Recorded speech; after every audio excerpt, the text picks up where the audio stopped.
c'était la série entre Minnesota et Denver. Et on peut dire qu'elle a tenu ses promesses, puisqu'il s'est passé énormément de choses. Des bagarres, des blessures, des suspensions, enfin des amendes plutôt, et surtout un score large en faveur des Minnesota Timberwolves qui mènent donc 3-1 avant le match de ce soir. Il y a beaucoup de choses à raconter, Erwan. C'est terrible de devoir débuter cette séquence en parlant malheureusement des blessures, parce que Donte DiVincenzo s'est rompu le tendon d'Achille et Anthony Edwards s'est fait mal au genou et on va pas le voir pendant plusieurs semaines. Ça m'embête énormément de commencer par ça, mais c'est quand même c'était l'info du week-end. En plus de 3-1 bien sûr. Mais on est obligé de commencer par ça. J'ai rarement quand même vu un match de playoff, sauf ce qui me rappelle, c'est les Warriors en finale face à Toronto, où dans la même finale, Klay se refait un tendon d'Achille et Kevin Durant se fait les croisés, ou le tendon d'Achille aussi. Non, croisé. Klay se fait les croisés. Klay, ouais, c'est ça. Klay les croisés. Et Kevin Durant le tendon d'Achille. Mais là, comme ça, sur un même match, sur une même mi-temps, voir cette équipe-là perdre son leader et un des lieutenants plus. Son backcourt, en tout cas, titulaire. Ouais. C'est assez terrible. Mais en tout cas, ce qu'on a pu voir aussi, c'est les ressources de cette équipe-là qui mène désormais 3-1. Honnêtement, c'est la meilleure série. Ça a été le meilleur match du premier week-end des playoffs. Ça continue. Il y a beaucoup de choses à dire. Alors, malheureux pour les Wolves, mais en même temps, moi, je suis en admiration sur ce qu'ils proposent d'intensité, de résilience sur ce début de playoff. Alors, je vous propose de regarder le bracket, bien sûr, on va se le faire à chaque début de vidéo. Je voulais qu'on commence quand même par la news la plus importante, mais regardez où on en est. OKC, Phoenix 3-0, les Lakers mènent 3-1. S'ils sont qualifiés d'ici jeudi, on pourra en reparler. Le Minnesota, Denver, donc, dont on parle à 3-1. Les Spurs aussi sont à 3-1. Tout le monde fait respecter son rang, sauf les Denver Nuggets pour le moment.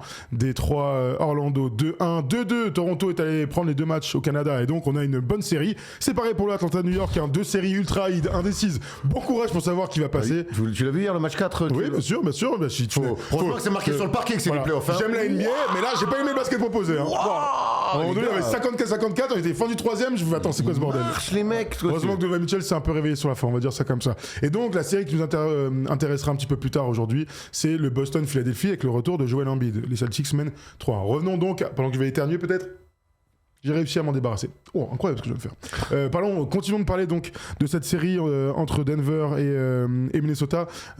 Tu as commencé à en parler un petit peu, Erwan, avant que je te donne les scores, etc. Il y avait un vrai duel, il y avait un bras de fer qu'on imaginait tendu. On a tous annoncé une série très très longue.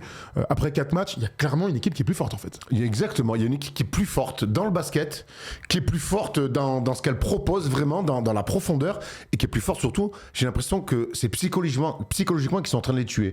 Quand je vois l'attitude de cette équipe-là, quand je vois Rudy, les visages, Julius Randle, le visage, Jaden McDaniel, j'ai l'impression que eux, ils sont surtout d'abord en train de gagner la bataille psychologique. Je vois des attitudes côté Denver où au bout d'un moment, je vois de l'abandon. Mais ça se voit pas dans le basket, mais dans le regard, dans le visage, je vois des mecs qui se disent « Ah ouais, mais en fait, on va pas arriver à gagner ce combat-là. » Et en fait, dans des playoffs, dans des matchs d'une intensité aussi haute, et c'est clairement la série la plus physique pour moi de ces playoffs-là, ben les Nuggets, ils sont battus, et pas de peu. Ouais, ils sont mangés sur l'intensité, sur les intentions, et ça se voit. Et finalement, t'as raison, on espère une série longue, et en fait, on risque d'avoir une série courte. Ce qui est assez dingue. Évidemment, on fait un truc un petit peu bizarre parce que le fait qu'il y ait des blessures, ça pourrait vraiment relancer la série. On verra dès ce soir si Denver arrive à gagner ce match-là et se relancer complètement. Mais l'impression visuelle est assez flagrante pour tout le monde. La meilleure défense de ces playoffs, de ce début de playoffs, on va dire, face à la meilleure attaque de NBA. Bon en fait il y a pas photo. La meilleure défense, la plus physique, la plus intense, écrabouille complètement censée être la bonne attaque des Nuggets. En atteste sur les matchs 3 et 4, les Nuggets ont marqué 96 points 2 fois. 96 points. C'est-à-dire normalement c'est Houston Rockets qui font ça, tu vois ce que je veux dire, pour moi ça c'est vraiment une prouesse totale. Mais ça l'est, mais quand tu regardes les matchs, quand tu regardes les attitudes, en fait oui, c'est normal, ils sont récompensés de leurs efforts. Dans leurs attitudes, ils ont envie de les manger. Honnêtement, les Timberwolves, ils ont envie de manger les Nuggets. Quand je vois McDaniels qui s'y met sur Jamal Murray et qui va le chercher 2 mètres, 3 mètres au-dessus de la ligne en avançant tout le temps, ils avancent. Quand je vois Rudy Gobert sur Nikola Jokic, pareil, il avance sur Nikola Jokic, il avance. Quand Randle se retrouve sur Jokic, ils avancent. Il y a ce truc en défense où tu recules, tu essaies de contrôler, ou tu avances sur ton joueur. C'est pour n'importe quel moment en fait. Voilà. Celui qui recule va toujours perdre. Et tous les défenseurs des Timberwolves, même Naz Reid, qui n'est pas le plus grand des défenseurs, Non. ils avancent, ils touchent, ils font mal, ils les font reculer. Et en fait, tu peux plus jouer. Et on va revenir sur le match-up entre Jokic et Rudy Gobert, qui est extraordinaire. Je pense que Rudy est en train de réaliser la plus belle série de sa carrière en playoff. Alors, pour moi, Jokic fait malgré tout une bonne série. Il arrive à mettre des points parce qu'en plus, il est très bien défendu. C'est pas genre il est éteint. Par contre, on voit que quand il ne rayonne pas plus comme il le fait d'habitude, derrière, il y a une vraie coupure de courant pour beaucoup qui, je trouve, n'arrivent pas à élever leur niveau de jeu. Tu trouves que Jokic... parce que le match 3, pour moi, c'est le pire match de sa vie en carrière. Le problème, c'est que le match d'après, bien sûr qu'on va dire qu'il va faire 22, près de 9 passes D. Pour moi, il est complètement à côté pour deux choses. Les meilleurs joueurs du monde, on dit toujours, tu peux les contrarier, mais tu peux pas les éteindre. Donc ça vient toujours d'eux. Est-ce qu'il y a une raison physique, on le saura, ou mentale, on le saura peut-être un peu plus tard. La réalité, c'est que le deuxième facteur le plus important, c'est que Rudy, entre autres, la défense collective, les changements, les switches, etc., mais Rudy Gobert en premier lieu, domine son match-up. Il domine son match-up. Donc là, quand je vois Nikola Jokic dans le match 4, alors qu'il fait son pire match en carrière la veille, il fait 24 points à 8 sur 22 au tir, 0 sur 3 à 3 points, 15 rebonds, 9 passes, mais aussi des paires de balles, 4 paires de balles avec moins 12 de plus-minus. Bah non, en fait, il est dominé. Il est humain quelque part. Non, mais et d'ailleurs, sa réaction de fin de match va complètement dans le sens de il est vraiment, il a vraiment le cul par terre, quoi. Il est humain. En fait, Rudy l'amène dans ce que Nikola Jokic n'aime pas, c'est-à-dire il le sort complètement de sa zone de confort. Nikola Jokic, c'est un basketteur extraordinaire, un QI surélevé, donc dès qu'il a la balle, dès qu'il a le temps de se retourner, dès qu'on recule un peu, qu'on lui laisse lire le jeu pour qu'il tire, pour qu'il puisse faire des passes, il est injouable. Rudy est tout le temps, et Randle aussi, mais Rudy évidemment qui est le premier défenseur sur Jokic, est tout le temps en contact. Le nombre de ballons depuis ce début de série que Rudy gagne quand on essaye de mettre les ballons intérieurs, il est tout le temps. Puis les immenses bras de Rudy, il gagne ce combat-là aussi de l'envergure, il est tout le temps en train de contester. Il n'empêche que, pour étayer un petit peu plus ma pensée, c'est que il est obligé de surjouer Rudy, parce que de l'autre côté, Jamal Murray aussi est lockdown par Jaden McDaniel. Et derrière, je trouve que les autres, en fait, vu qu'ils ne vivent que de coupes, attraper, mettre dedans, tirer, et Aaron Gordon aussi, qui est d'ailleurs sorti sur blessure, en fait, il n'y a plus un mec derrière pour prendre un peu le lead. Donc, ils ont plus les ballons gentiment sur des retours de passe ou sur des coupes, parce que l'autre, il est trop contrarié. Et il n'y a personne qui arrive à avoir un peu un supplément dans son jeu, en disant, vas-y, je vais prendre la balle, et moi, je vais avoir un peu plus d'espace. Et c'est ça aussi l'énorme force de Minnesota, c'est qu'ils font reculer tout le monde. Mais il n'y a pas un mec à Denver qui dit, au bout d'un moment, je viens au relais. Après, il n'y a personne qui a ce profil-là non plus. Non, mais tu vois, là, si on énumère les mecs, plus que le faire, c'est juste, c'est comme ça qu'ils ont gagné, c'est comme ça qu'ils se présentent aujourd'hui. Là où je te rejoins, c'est qu'ils sont coupés.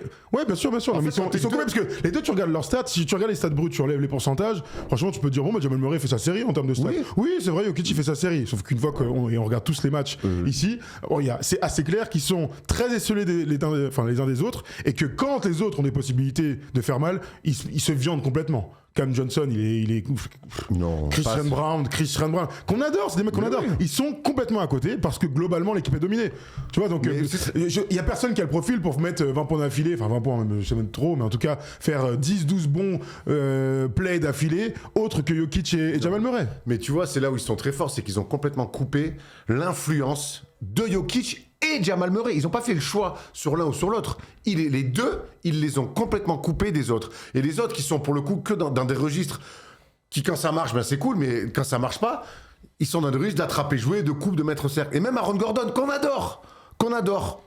Et là, en fait, même lui, il est déconnecté de Rudy et de Jamal Murray.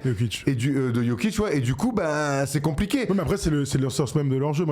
En fait, comme ils sont en train d'être battus par plus fort, là, à l'instant T, par plus physique. Et vous savez, Mathéo, ma grande théorie sur le basket, vous avez beau être à 10 sur 10 en technique, QI basket, si vous tombez sur alors on va dire 9 sur 10 pour que vous compreniez, si vous tombez sur un 10 sur 10 physique ultra bon défenseur qui est vraiment plus costaud que vous avez jamais rentré dans ce que vous êtes en fait naturellement. Faut réduire cette marge le de physique. Exactement. Et là, réduire. ça c'est une réalité, on a toujours dit pas du tout. Absolument pas. Et pour moi c'est le plus grand étonnement. Autant Minnesota, on n'arrête pas de le dire, moi je voyais Denver, vous le savez, je les vois même encore aujourd'hui aller en finale NBA, il y a rien qui me rassure après ces 4 premiers matchs. Il n'empêche qu'ils ont toujours réussi réussi ces dernières années à matcher. Et d'ailleurs, même il y a 2 ans, quand Minnesota passe, on comprend pas pourquoi ils explosent comme ça sur les 2 derniers matchs, alors qu'ils menaient 3-2. Alors que Minnesota, on connaît leurs valeurs, ils savent très bien que c'est une équipe de playoffs, c'est une équipe qui élève son niveau de jeu, elle est parfaitement construite, même si elle a perdu des joueurs au fil du temps. Il y a un espèce d'alchimie de playoff qui même. Alors c'est rare, hein, quand on dit qu'il faut appuyer sur le bouton. Les Wolves, ça fait 3 ans qu'ils appuient sur le bouton. Toute l'année, on l'a dit en parlant de Minnesota, c'est que oui, leur saison régulière, et cette année, il y a eu des hauts, il y a eu des bas. On a fait plusieurs vidéos sur eux en se disant elle est très dure à juger leur saison. Par contre, et on l'a toujours dit, c'est que ça reste une équipe qui a fait 2 finales de conf d'affilée. Ce n'est pas rien. Alors oui, il y a eu des changements, mais même avec ces changements-là, il y a quand même eu une finale de conf. Donc, c'est pas rien d'aller 2 fois en finale de conf d'affilée. Il faut qu'on s'en rende compte de ça. Et ça se voit encore aujourd'hui. Denver a l'avantage du terrain. Denver était favori aux yeux de tous. Denver est en train de se faire démonter la bouche par cette équipe-là. Et sur tout ce qui fait des aspects de play-off. La dureté, le mental, tu vois, tout ça, en fait, eux, ils l'ont. Et Denver, en fait, une nouvelle fois, j'ai l'impression est en train de pas d'exploser. Et la profondeur, c'est un truc sur lequel on va revenir, mais on va accueillir notre premier auditeur ce soir. La profondeur, on va bien sûr parler, on parle parfois de ce terme galvaudé de Factor X. Ayo de Somnu, pour le coup, est un Factor X exceptionnel pour Minnesota et contre Denver dans cette série. Je vous propose d'accueillir notre premier auditeur ce soir. C'est Ayo, c'est Jamel qui nous a appelé. Peut-être que c'est Jamel de Somnu. Salut Jamel. Salut Jamel. Salut les gars. Jamel, si tu show up comme Ayo avant-hier soir, on va passer une excellente émission. Voilà, ça va être compliqué. Bon alors dis-nous tout. Mais... Oh, oui, dis-moi. Dis-nous tout. Qu'est-ce que tu vois là après 4 matchs, il y a 3-1, qu'est-ce qui se passe? Qu'est-ce que tu vois? Alors oui, je vous écoutais et j'écoutais un petit peu ce que vous disiez. Et en fait, moi je trouve que en fait Denver, ils n'ont pas su se renouveler. En fait, ok, ça a marché pendant un temps. On va dire le trio, hein, Gordon, Murray, Jokic. Sauf que les mecs, ils vieillissent déjà. Déjà d'une, ils vieillissent. Ils sont pas vieux. Et de 2, ils vont pas ramener de sang frais. C'est quoi les rotations à Denver? Cam Johnson, moi, je vous pose juste. Christian Brown, c'est pas du sang frais. C'est quoi les rotations? Bruce Brown Jr. Et comme il disait. Ouais, mais. Enfin, c'est des mecs qui sont partis, qui sont revenus. Tout à l'heure, je t'écoutais, Erwan. Et tu disais quelque chose d'intéressant, c'est que les autres, en fait, ils sont coupés des 2, là. De Jamal Murray, de Jokic. En fait, ils ont des rôles minimalistes. C'est des mecs dans le corner, c'est des mecs qui vont mettre un peu de pression sur le meneur. Mais voilà, stop, ça s'arrête là. En fait, t'éteins les 2, là, et en fait, il n'y a plus rien à Denver. Alors, c'est pas, ça peut pas marcher. C'est ce que fait Minnesota. Après, éteindre les 2, en tout cas, les couper des autres, c'est pas si simple à faire, mais ils le font. Et ils le font vraiment à la perfection. Mais après, encore une fois, c'est l'équipe qui est montée comme ça, et le game plan quelque part de Chris Finch, il est parfait par rapport à ça. Même l'équipe est bien montée depuis des années pour les contrarier en vrai. Exactement. Avec le recul, donc en fait, le fameux 3-2 d'il y a 2 ans qu'on n'avait pas compris quand Minnesota était revenu, mais en fait peut-être qu'on est en train de le comprendre là, tu vois. On n'avait pas su comprendre, mais peut-être qu'en fait Chris Finch, la clé, il l'a compris au moment donné où il était mené 3-2 il y a 2 ans, parce que finalement cette équipe-là de Minnesota, qu'est-ce qui dégage un truc qui fait kiffer, mais qui doit faire flipper quand t'es un adversaire. Moi, je te dis, je regarde les matchs, je me dis, waouh, ça doit pas être rigolo quand t'es Denver. Ça doit vraiment pas être rigolo. Et finalement, regarde, ils sont à domicile, ils sont menés. Ils perdent DiVincenzo au bout de 5 minutes, ils perdent Anthony Edwards à la fin de la première mi-temps. Et qu'est-ce qui se passe derrière? Il y a tout, et qu'est-ce qui se passe? Il reste dans le match, Ayo sort du bois, il met des grandes filoches, il check avec le public, il amène une énergie exceptionnelle, et derrière, ils vont pas gagner. Ils vont se friser les moustaches en remportant le dernier quart-temps 30-18. Et en fait, au bout d'un moment, on se dit, mais attends, donc, en fait, qu'est-ce qui peut arriver à ces mecs-là, en fait? Ils sont habités, vraiment. Ouais, mais voilà, tu vois, tu me tends la perche, en fait. Regarde Minnesota, ils ont ramené du sang frais, Ayo. Bon, il n'y a pas eu que lui, mais entre autres, là, celui qui te fait gagner le match, c'est Ayo. Et Denver, il n'y a pas eu de sang frais. Moi, je trouve que franchement, ça ronronne. Alors en saison régulière, ça passe parce que t'as un monstre, t'as Jamal Murray, t'as Jokic, qui domine un peu les débats. Mais en play-off, voilà. Là, moi, je te dis la vérité, en début de série, je voyais pas.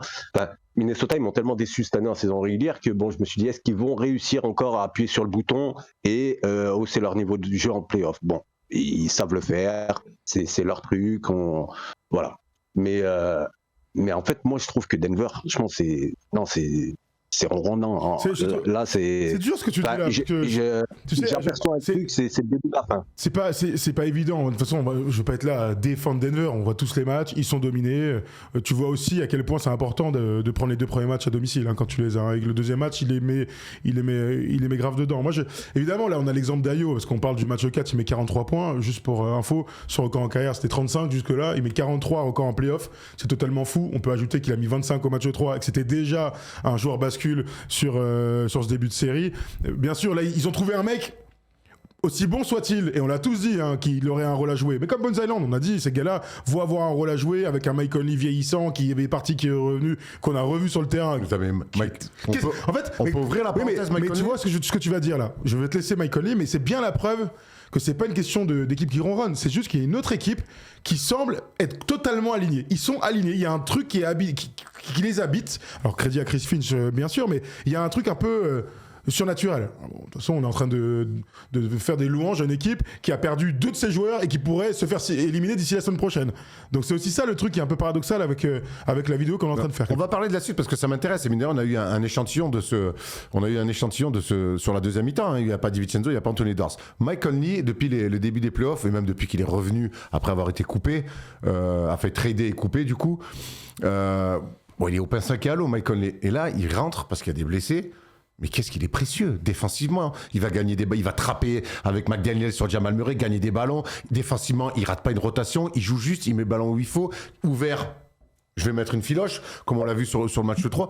Putain, mais bravo quoi. Ça, c'est quand même des mecs, des professionnels de très très haut niveau. Il rentre, je te dis, on lui donne rien et en fait, il se rend très bon. En fait, je trouve ça fou de perdre DiVincenzo et Anthony Edwards et d'arriver à le combler dans le même match.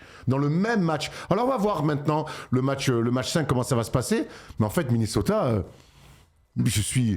vraiment ce match 4, je me suis dit les 2 blessés là, putain ça fausse la série. Mais en fait ça fausse rien du tout pour l'instant. Si, en tout cas ça fausse la campagne de playoff au sens large.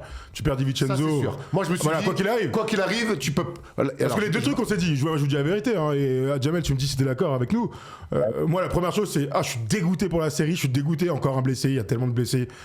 On souffre. Après, le deuxième truc, c'est Denver peut le faire et vous allez y répondre vous dans un instant. Et le troisième truc, c'est si cette équipe de Minnesota passe, c'est un boulevard pour San Antonio. Tu vois, c'est les 3 trucs qui sont venus dans mon esprit. Jamel, est-ce que tu es d'accord avec ces 3 trucs ? Mais c'est exactement ça en fait. C'est bon.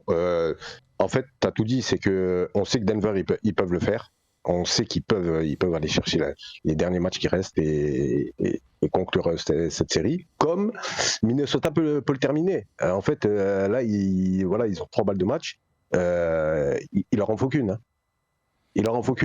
Et derrière, le problème, c'est que derrière, tu vas te taper les Spurs. Et là, sans Anthony Edwards et DiVincenzo, ça va pas être la même. Alors, ça va pas être la même ligne. On va peut-être un peu vite en besogne, et si jamais c'est le cas, et on est aussi là pour ça. Mais j'aime beaucoup les Spurs, on va en parler un petit peu plus tard, la réaction qu'ils ont eue, pas de victoire, perdre le match 2 sur des erreurs de gestion de jeunesse, les réactions, l'apprentissage rapide, XXL d'aller gagner 2 fois à Portland, sans victoire et avec victoire, beaucoup aimé. Moi, la bagarre, même sans DiVincenzo et McDaniel, la bagarre, l'intensité, voire elle n'est pas la violence, mais vous m'avez compris, mais dans le bon sens du terme, même si la violence n'est jamais dans le bon sens du terme. Je suis très curieux, j'ai même très envie de voir les Spurs être confrontés à cette intensité-là. Vraiment. Ça va arriver, t'inquiète. Ouais, j'ai aucune inquiétude. Pour moi, les équipes OKC, San Antonio, Minnesota nous semblaient tous naturellement plus intenses que les autres. Moi, j'avais envie de voir Jokic, Victor et Denver face aux Spurs. En fait, en 4 matchs, je me suis dit, mais en fait, j'ai envie de voir Minnesota. Mais même sans DiVincenzo et même sans Anthony Edwards, on rappelle, c'est plusieurs semaines. Moi, je pense. On verra, encore une fois, d'ailleurs, je vais recentrer le débat, parce que là, on va un peu trop loin. Revenons, je vous ai mis un sondage tout à l'heure. Est-ce que Denver, dans cette série, revient et gagne la série? Ça commence ce soir, 4h30. Je sais pas si Tom, tu nous as mis les codes pour voir. J'étais curieux de savoir si les bookies mettaient Denver largement favori. On repart dans le Colorado. Qu'est-ce que vous en pensez? Est-ce qu'ils reviennent? Alors, est-ce qu'ils gagnent ce soir? Est-ce qu'ils reviennent dans la série? Est-ce qu'on va avoir un match 7? Non, je pense pas qu'on va avoir le match 7. Pour moi, Minnesota peut finir ce soir. C'est ce soir ou en 6 à domicile. Ah ouais, tu les vois vraiment au-dessus finalement. Ouais. Finalement, ok. Regardez un 19, les Nuggets, c'est Je vais t'expliquer 4,70 pourquoi. Minnesota. Oui, explique-moi. Quelles sont les clés de cette série? La clé principale de cette série, c'est quoi de ce dont on parle le plus ici et aux États-Unis? Dans cette série. La défense de c'est Rudy Rudy. sur Jokic. Voilà. C'est Rudy. Donc Rudy, il est pas blessé. Il va continuer à défendre comme il fait sur Jokic. Donc, et je pense même qu'il a pris un vrai ascendant psychologique. Donc Rudy, il est encore là. C'est quoi la deuxième match-up ultra favorable aux Wolves? C'est McDaniels sur Jamal Murray. McDaniels, il est encore là. Il n'y a pas de souci. Et derrière, je trouve que Julius Randle, qui en deuxième mi-temps, il a retrouvé un rôle de numéro 1 et je le trouve tellement en phase, tellement serein. En même temps et pareil, il est aussi dans la dureté pour alterner entre le tir longue distance, aller provoquer des fautes, mettre des coups. Ils ont une caisse à outils, mon ami, les Timberwolves, ils mettent du bois, ils sont dans la dureté. Julius Randle, quelque part en deuxième mi-temps, il a dit, vous inquiétez pas. Je suis là. Et moi, je l'ai senti comme ça. Donc oui, pour aller au bout, ça va me paraître trop court. Pour sortir Denver, je pense ils vont le faire. Ils vont le faire. Alors pour Erwan, ils vont le faire. Jamal dit quoi? Est-ce qu'ils vont le faire? En fait, moi, le problème là qui se pose avec Denver, c'est Aaron Gordon. En fait, son mollet, il tient pas. Je pense qu'il jouera pas ce soir. Et je pense que, en fait, sans lui, non, ils y arriveront pas. Alors, voilà, c'est des spéculations, mais s'il avait été là, je suis persuadé qu'ils auraient pu le faire, Denver. Sauf que là, il sera pas là.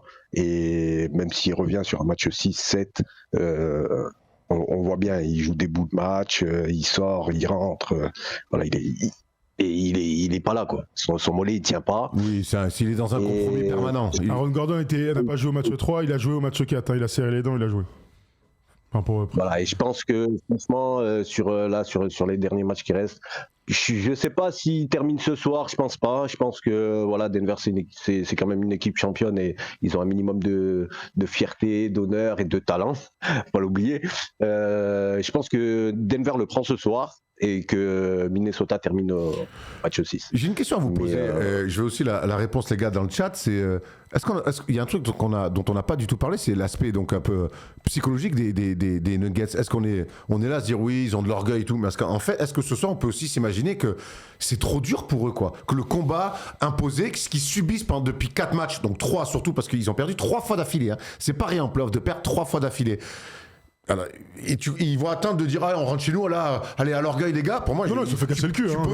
Tu peux aussi te dire, ou tu peux aussi rentrer dans le vestiaire et te dire mais attends, mais comment on va faire? Personne se dit ça. Pour moi, personne se dit ça. Franchement, ils sortent de 2 matchs qui sont peut-être parmi les pires matchs de ce cycle, 2 matchs à l'extérieur. Je rappelle, moins de 100 points, 96 points marqués pour ces deux équipes. Ils sont totalement dominés. Bien sûr, la fin de match, elle est cata. Donc t'as raison, tu restes limite sur 9 cartons de très mauvaise facture. Très bon, même si Jokic a été bon sur la première mi-temps du Game 4, mais bon, ça compte pas en fait quand t'es à moins 25 à la fin du match.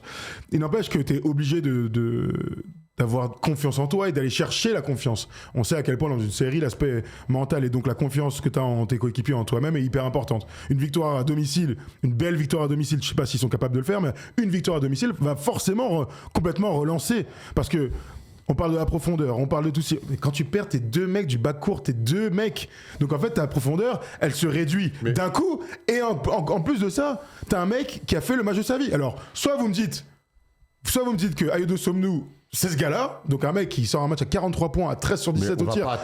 On va pas attendre que Dosonu mette 43. Par contre, si mais ça veut dire quoi alors? Si c'est ce gars-là, il est à 20-25 encore. Mais ça, ce gars-là. Si Ayo il met 18, 20, 22, c'est ok. Bah ça dépend du reste du match. Ça dépend. Parce que là, ça parle d'un truc concret. Il met 25, le game 3. Non, mais c'est un constat. Il met 25, il gagne. Il met 43 le lendemain. Il gagne. Enfin, 2 jours après, il gagne. Quand tu rentres dans le 5 majeur, que t'es scouté différemment, je demande à voir ce qui va se passer. Ils sont pas là, les mecs, sur le terrain. Non, mais j'entends, ils sont pas là. DiVincenzo et Edwards, c'est une catastrophe. Et je pense que quoi qu'il arrive, malheureusement, ça met une croix sur leur chance d'aller en finale. Il n'empêche que, pour moi, je l'ai dit tout à l'heure, les clés de cette série, Rudy, McDaniel, défensivement, ils sont là. Donc eux, ils vont continuer à faire à dominer leur match-up clé de cette série. Donc derrière, qu'est-ce qui va se passer en plus? Aaron Gordon n'est pas là. Et de 2, je le dis, je le répète, il y en a un qui a déjà été numéro 1 avec New York, avec des hauts et des bas, mais on sait quand même qu'aujourd'hui il a une expérience, qu'il a trouvé quand même un cocon où il se sent à l'aise et en confiance, et on sait que c'est un garçon qui marche à la confiance. Julius Randle, il va aller prendre les rênes. Et donc en fait, on va évidemment que on va pas attendre Dayo qui mette une nouvelle fois 43 points, il n'est pas aussi con, on connaît mieux le basket, mais Bones Island, il va remettre encore 10, 12, 15. En fait, pour moi, ils l'ont, cette profondeur-là. Nasri n'a pas encore sorti un énorme match de la série. Enfin, le Factor X peut être... il y en a beaucoup des mecs qui peuvent être Factor X dans cette série. Jamel, vas-y, après on prend notre auditeur. J'allais te le dire, en fait, Erwan, regarde le banc de Denver, enfin, le roster de Denver, on va dire. Regarde. En fait, si tu veux vraiment gagner le match, il faut que tes deux joueurs là, Murray et Jokic, soient à minimum 30 points chacun. Et derrière, bon, t'en es 2-3 à 10. Et, parce que je vois pas un Cam Johnson dépasser les 15, un Brown pareil. Et derrière, regarde. Derrière, sur Minnesota, t'as qui? Alors, les joueurs qui peuvent être à 15 et plus. Hein. Dosunmu, Nasrid, Randle, McDaniels, Highland. Conley, il peut te mettre 10 pointons facile, tranquille. Rudy, il peut taper ses 10 points tranquille. Mais en fait, il n'y a pas photo en fait. Il n'y a vraiment pas photo. Moi, vous me parlez d'attaque. Vous me parlez d'attaque, j'entends bien. Mais aujourd'hui, moi, je suis Denver. Mon souci premier, ou alors si je screen Fitch, ma qualité première, c'est de dire, moi, j'ai 2 match-ups ultra favorables, ultra dominants depuis 3 matchs sur les 2 meilleurs joueurs d'en face. Qu'est-ce que va faire Ils ont le droit. Après, ils ont aussi le droit de renverser la vapeur. T'as aussi le droit de remporter ton duel. Bon courage. Non mais moi, j'attends de le voir sur 3 matchs. Je veux dire, c'est ça l'avantage du basket. C'est que quand tu perds 2 mecs, en fait, tout est un vérité. Ouais, déjà, mais tout est un peu décalé. En fait, c'est normal. Si t'as pas Anthony Edwards, tout est un peu décalé. Est-ce que la deuxième mi-temps du match 4, pour moi, elle est particulièrement surprenante. Elle donne pas un peu quelque part aussi. Est-ce que c'est la vérité?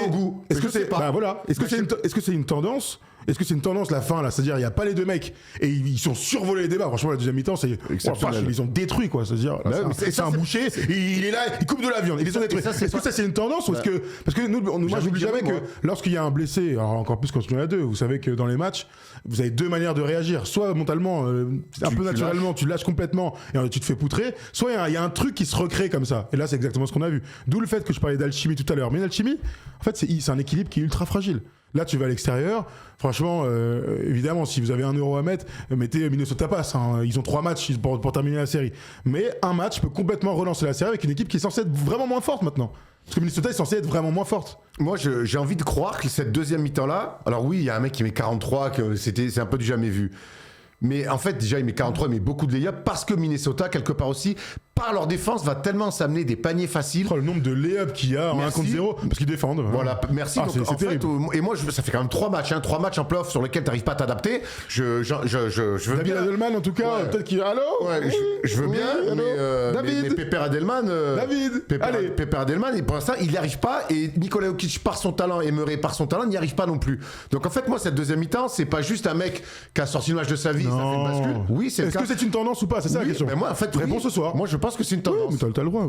Comme souvent, Erwan, peut-être se tromper. Hein, non, jamais. Parce que si c'est vraiment une tendance, c'est-à-dire que ce soir il passe. C'est ça, je veux dire. La différence de level est tellement importante. C'est pour ça que je dis que je pense qu'on a besoin de voir un match de plus avec l'équilibre des forces qui a clairement été rebattu complètement avec les blessures. Je demande à voir à domicile pour Denver, qui en plus, ils savent très bien qu'ils vont se faire détruire. Hein. Oui. Là, tu perds 4 ans au premier tour. Mais mon gars, on va arriver jeudi comme ça. Regarde, je vais arriver, je vais me chauffer les mains et on va les détruire. Et je pourrais dire que je me suis trompé. De merde qui défend pas. Il défend Jamal Murray sur les pick and roll, qui déjà il est obligé de demander des pick and roll 3 mètres au-dessus de la ligne à 3 points. L'autre, ils font step out, ils passent au-dessus, McDaniel, il le trappe. Mais attends, mais gros, t'as vu ça où? En NBA? Rarement. Non, c'est rare. Il souffre. Jamel, merci. Non, mais c'est ça. Le truc, c'est qu'en fait, ils n'arrivent pas à trouver leur attaque, déjà d'une, parce qu'il y a une bonne défense en face.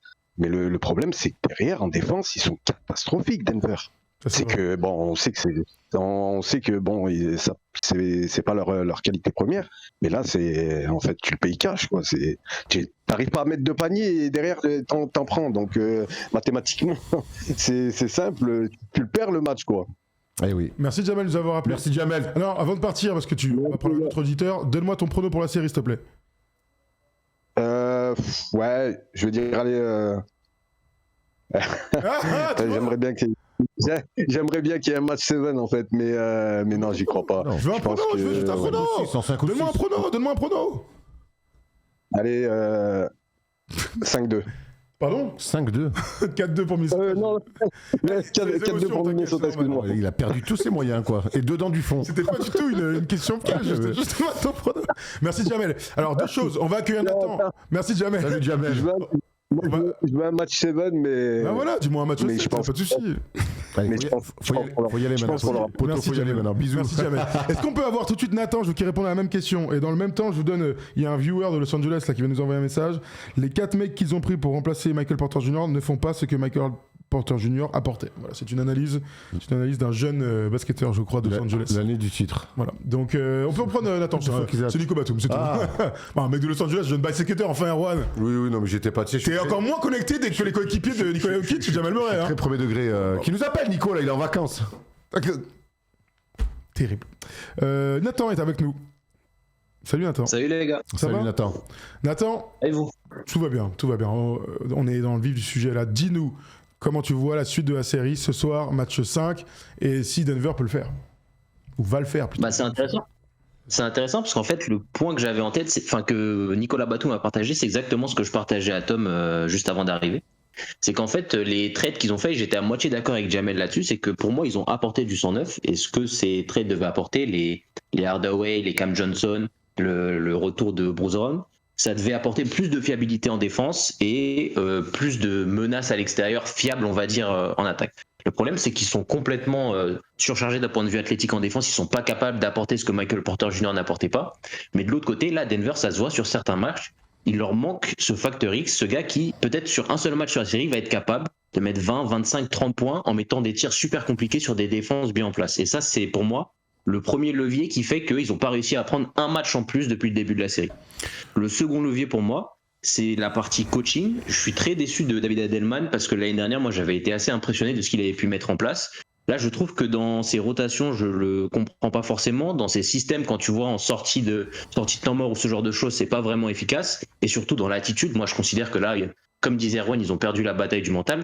Quand tu vois sa sortie médiatique après l'échauffourée du match 4, tu ne peux pas montrer de la faiblesse comme ça. Même si tu considères que ce n'est pas une action positive de Jaden McDaniels, c'est pas le bon état d'esprit pour moi. Et tu dois galvaniser tes troupes. Et dernier point, je pense que ça a peut-être changé avec les blessures d'Edward et de DiVincenzo, mais j'ai l'impression qu'aussi Minnesota était la pire équipe en termes de match-up pour Denver sur toute la conférence Ouest. Oui, c'est possible, mais ça marche pour beaucoup d'équipes, je pense. Intéressant. J'aimerais qu'on revienne sur Michael Porter Jr. Et ce que dit Nico et ce que nous dit Nathan. On rappelle que Peyton Watson est blessé aussi, Ouais. ça compte, mine de rien, en termes de verticalité, athlétisme et tout. Oui, ça compte pas en termes de créa par contre, hein, mais. Quand il est joueur de la semaine, c'est Katie, je te rappelle. Bon. Mais bon. Tu m'as compris. Mais est-ce qu'on là, on pense que comme ils sont dominés physiquement, on a vraiment l'impression que Michael Porter Jr., il aurait changé quelque chose s'il était resté. Moi, je me souviens quand même du run de Michael Porter Jr. quand ils sont champions. Il fait la gueule en finale quand il rate des matchs. Il est quand même très up and down. Donc moi, oui, peut-être qu'un seul bon joueur vaut mieux que les mecs qu'ils ont ramenés. On est quand même très déçus notamment de Cam Johnson. On attend toujours un peu plus de Christian Brown, notamment en playoff. Bruce Brown Jr. a été très bon sur le match 1, notamment quand Aaron Gordon a dû sortir avec des problèmes de faute. Il a su amener ce qu'il a toujours amené. Là, il a beaucoup de mal parce que lui, il est sous-dimensionné physiquement. En taille, en tout cas, il ramasse aussi. Moi, j'ai pas l'impression que tu les mets ces trois-là, ou Kata et Tim Hardaway Jr. qui ont remplacé numériquement Michael Porter Jr. ou tu remets Michael Porter Jr., ça change quelque chose. Pour moi, ils sont tellement dominés athlétiquement, physiquement. D'accord. En fait, oui. En fait, là, moi, je trouve que ça sert à rien de tirer sur les mecs. Hein. Ouais, peut-être Michael Porter Jr. Là, c'est collectif. Michael Porter Jr., on sait que c'est un peu une danseuse, qu'il n'aime pas trop les contacts, qu'il se regarde jouer. Là, il prend ses animaux sur la poire, mais il disjoncte complètement. Donc, je suis pas convaincu de ça. Pour moi, vraiment, je donne énormément de crédit à cette équipe de Minnesota. Aussi. Parce qu'ils sont. Tu sais, leur valeur de base, là, leur fait que c'est une équipe très, très haute. Très, très difficile à manœuvrer. Et c'est pour ça qu'on les met jamais favoris, mais qu'ils passent, ils passent des tours. Je me sens con d'avoir mis je fais putain, les mecs. Je pensais pas qu'il y aurait autant de différence physique. Voilà, vraiment. Attends, là. Après, j'ai quand même envie de dire un truc. Je vous rappelle ma tech, hein. Denver ira avec 21 matchs en finale. Mais on y est, Juan. On y est. Ils ont perdu 3 matchs. Faut faire 3 de suite. Dis-moi un peu, Nathan, ton prono là pour la suite de la série, s'il te plaît. Pour moi, ça va se terminer match 6. Je pense que Denver va avoir un tout petit sursaut d'orgueil à la maison, mais pour moi, s'ils avaient eu la capacité de répondre physiquement, ils l'auraient fait avant. Ils n'auraient pas pris 3-1, donc ça va se terminer à Minnesota au Game 6. Mais tu vois, c'est fou parce que, oui, l'orgueil, j'entends, mais pour moi, j'ai vu sur les 3 derniers matchs, j'ai tellement vu un gap d'intensité. Parce que quand c'est sur le basket, tu peux trouver des choix, faire des matchs, changer de match-up, essayer. Moi, je veux juste des mecs qui se font démonter la poire, peu importe les match-up. Et Randall sur Jokic, c'est très très bien aussi physiquement. Donc, Prono, Erwan, ça finit ce soir? Alors je vous donne une petite info, hein. Si la série est finie ce soir, demain on fait une vidéo pour débriefer, parce que ça n'a aucun sens qu'on mette cette vidéo en replay, je vous le dis, hein, si vous nous écoutez la libre antenne en entier. Donc demain on se retrouve avec Erwan et dans l'après-midi on vous met une vidéo débrief. On va peut-être faire des redites avec aujourd'hui, mais c'est pas grave, il y aura un match en plus. Si la série continue, on laisse cette vidéo et on se retrouvera pour le match 6 et le match 7, puisque moi je vous annonce un match 7. écoute, j'ai envie d'aller au bout de ma théorie.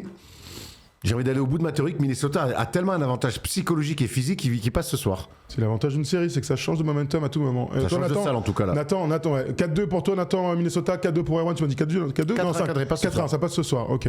On est d'accord, Nathan? On est d'accord. Allez, mais merci de nous avoir appelé, cher Nathan. Merci Nathan. Moi, je mets Denver en 7.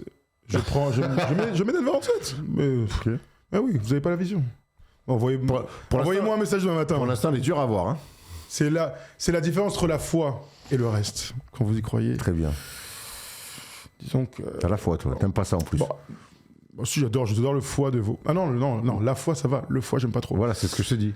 Allez, on s'arrête là-dessus. Dites-nous, hein. Oui, je t'entends, Tom, mais c'est raisonnable. Je suis en train de me faire disputer dans les ordres. Merci à Nathan de nous avoir appelés. Et si vous êtes en ce moment même en train de nous regarder, mettez un commentaire. Si c'est en replay, ça veut dire que Denver est toujours en vie et donc que j'avais raison. Allez, on s'arrête là-dessus.